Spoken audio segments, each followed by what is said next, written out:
Hi! రామాయణంలో బుక్కులు చదువుతాం. కానీ బుక్‌లో ఉండే పదాలు పాటించం. అందరికీ నీతి మాటలు బోధిస్తాం. కానీ మనం చేసేదంతా స్కాములే. దేవుడి పేరుతో ప్రమోషనల్ చేస్తాం. మంచి మాటలు చెప్తాం.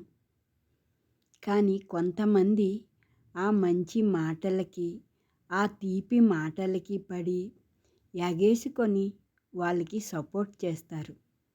ఇదే మనమందరం చేస్తున్న పెద్ద తప్పు. చాలామంది దేవుడి పేరుతో ప్రమోషనాలు, వీడియోలు, స్కాములు ఇలా చేస్తూ లగ్జరీ లైఫ్‌కి అలవాటై చాలా బాగా బతకాలనుకుంటారు. ఇది అందరూ కాకపోయినా కొంతమంది ఎవ్వరు ఏమనుకున్నా నాకేమి, నేను చేసేదే చేస్తా, నేను మాట్లాడేదే మాట్లాడతా, నేను ఎలా ఉండాలనుకున్నానో అలానే ఉంటాను అని చెప్పి ఒక గ్యాంగ్ రెడీ అయ్యి వీడియోలు చేస్తూ, ఒక వీడియో 2, 3 ఛానళ్ళలో పెడుతూ జనాల్ని మోసం చేస్తూ డబ్బులు సంపాదిస్తారు. వారికి ఏమైనా అయితే భజన బ్యాచు ఇక్కడ భజన చేస్తూ ఉంటారనమాట. వాళ్ళు చేసే మోసాలు వాళ్ళకి కనిపించదు. వాళ్ళు మాట్లాడే మాటలు తప్పుడు మాటలు కూడా వాళ్ళకి అనిపించదు. భజన కార్యక్రమం మొదలుపెడుతూ ఉంటారు. దేవుడు అన్న ఆ ఈశ్వరుడు మనకి ఒకేసారి ఛాన్స్ అనేది ఇస్తారు. మళ్ళీ మళ్ళీ ఆ ఛాన్స్ రాదు. అది వస్తుందని మనం విర్రవేగకూడదు. ఒల్ వంగిపోతుంది. ఒకసారి గాలొస్తే చెట్టు అల్లాడుతుంది. రెండోసారి గాలొస్తే చెట్టు కొమ్మ విరిగిపోతుంది. ఇది కూడా అలాంటిదే. ఒకసారి దేవుడు ఛాన్స్ ఇచ్చాడు అని చెప్పి తప్పించుకోవటానికి దేవుళ్ళ చుట్టూ, తీర్థయాత్రల చుట్టూ తిరుగుతూ అమాయకమైన జనాలకి మోసం చేస్తూ, ఉన్నది లేనిది చెప్పుకుంటూ, అక్కడ దేవుడి గురించే కాకుండా స్థలాల గురించి, ప్లేసుల గురించి, ఇది బాగులేదు, అది బాగులేదు అని చెప్పుకుంటూ తీర్థయాత్రలు తిరుగుతూ ఉంటారు. వాళ్ళకి ఏం మాట్లాడాలని అర్థం కాదు. ఏం చూపించాలని అర్థం కాదు. అలాంటి వారికి దేవుడు ఒక్కసారే ఛాన్స్ ఇస్తారు. మళ్ళీ మళ్ళీ ఆ ఛాన్స్ ఇవ్వరు. అలా ఎప్పుడూ ఉంటారని మనం అనుకోవటం పొరపాటు. మాను ఎప్పుడు వంగక తప్పదు. అది ఏదో ఒకరోజు వంగి నేలకి ఒరిగిపోతుంది. కాకపోతే మనం ఓపికతో చూడాలి. మనకి ఓపిక ఉన్నంత వరకు వాళ్ళు ఇలానే జనాల మధ్య తిరుగుతూ, అబద్ధాలు చెప్పుకుంటూ ఉంటూనే ఉంటారు. మమ్మల్ని మోసం చెయ్యాలని అనుకుంటూనే ఉంటారు. వాళ్ళ మాటలు జనాలు వినే వరకు వాళ్ళ ఆటలు, వాళ్ళ పాటలు సాగుతూ ఉంటాయి. అలాగే మనకి చెప్తూ ఉంటారు నీతి బోధలు. వాళ్ళు నీతిగా నడుచుకోనప్పటికీ జనాలు కళ్ళుకి ఆకర్షిస్తారన్నమాట. కత్తికి తేనె పూసిన తీపి మాటలతో అందరినీ ఆకర్షించి, అందరి సపోర్టు పొంది, అందరు మెప్పులు పొంది డబ్బుని సంపాదించుకుంటూ ఉంటారు.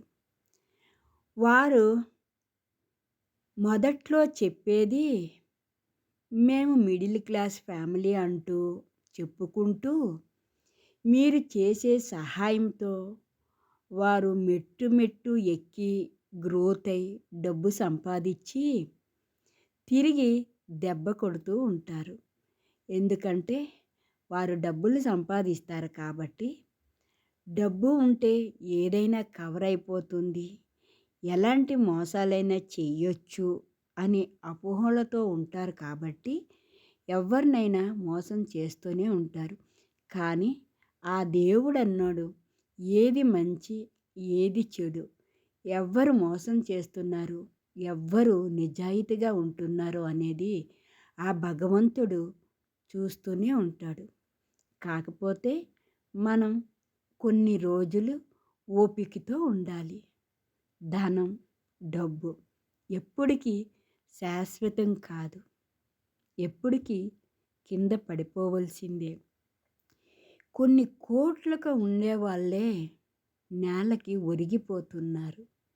నువ్వు, నేను ఎంత మోసం చేస్తున్నామని వాళ్ళకి తెలుసు. కానీ లైఫ్ లీడ్ చేయాలి అని చెప్పి అందరికీ మోసం చేస్తూ, వీడియోల కోసరమే పూజలు చేస్తూ, వీడియోల కోసరమే భక్తి అని ముసుగు వేసుకుంటూ జనాల మధ్య తిరుగుతూ ఉంటారు. ఇలాంటి వారు ప్రతి ఒక్క చోట ఉంటారు. వాళ్ళను చూసి మనం మోసపోకుండా ఉండటమే మన జాగ్రత్త అన్నమాట. ఎంతోమంది మంచి మాటలు చెప్పినట్లే చెప్పి మనకి వెనకాల నుంచి మోసం చేస్తూ ఉంటారు. అలాంటి మోసాల్లో మనం పడిపోకుండా మన జీవితం, మన సంసారం, మన భవిష్యత్తు జాగ్రత్తగా కాపాడుకుంటూ ఉండటమే మన జీవితం. మీరు ఇలా చేస్తే పూజలు బాగా అవుతారు, మీరు ఇలాంటివి కొనుక్కుంటే బాగుంటారు, మీరు ఇలానే చెయ్యండి పూజలు అని చెప్పేవారు కేవలం వీడియో కోసరమే. వాళ్ళు చేసే పూజలు భక్తి శ్రద్ధ ఉన్నట్టయితే వాళ్ళు శ్రద్ధతో ఏ పూజ అయితే చేస్తున్నారో దాంట్లో నిమిత్తమై ఉంటారు. కానీ పక్కింటోళ్ళకి బొట్టు పెట్టిన వీడియో, పక్కింటోళ్ళకి పేరంటానికి పిలిచిన వీడియో, ఇంటికొచ్చే ఆడపడుచులకి భోజనం పెడితే వీడియో, బట్టలు ఇస్తే వీడియో, వారిని ఇంటికి వచ్చేటప్పుడు గేటు నుంచే వీడియో. ఇలా చేసేవారు ఎంతవరకు నిజాయితీగా ఉంటున్నారు? ప్రతి ఒక్క ఇంటిలోనూ ఆడపడుచులు ఉంటారు, అత్తమామయ్య కూడా ఉంటారు. ఇది చూపించుకుంటూ తేని మాటలు మాట్లాడి తీపి మాటలతో జనాలకి ఆకట్టుకొని మోసం చేస్తున్న వారిదో ఎన్ని రోజులు ఉండదు.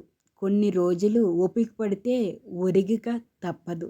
తప్పకుండా మనందరం వేచి చూద్దాం.